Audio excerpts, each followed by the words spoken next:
रच लिखवयो यो कमर थुआ के अरजिया बाबा कमर थुआ के अरजिया बाबा रच रच लिखवयो बाबा रच रच लिखवयो बाबा रच रच लिखवयो यो कमर थुआ के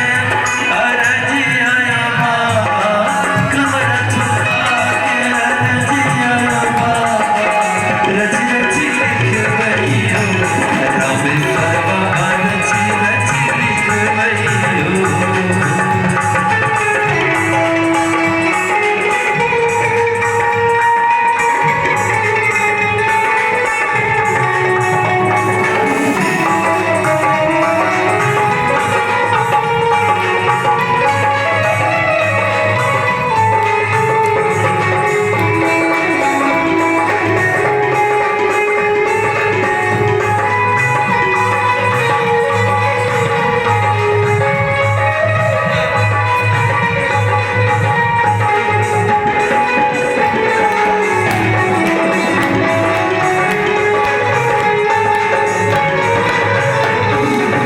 कथी के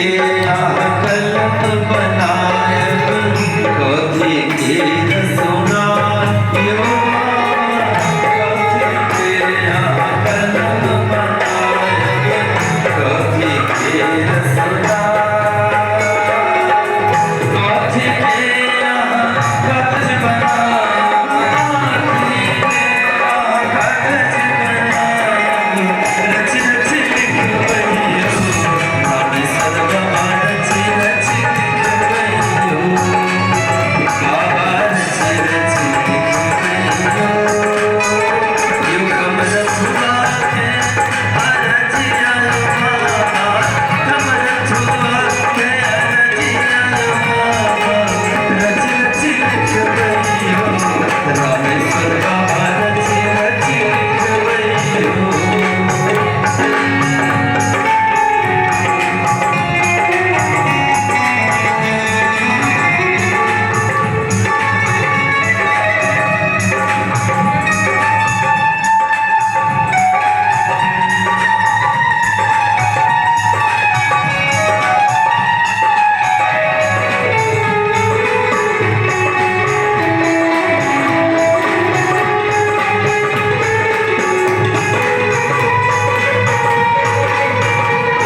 सेवा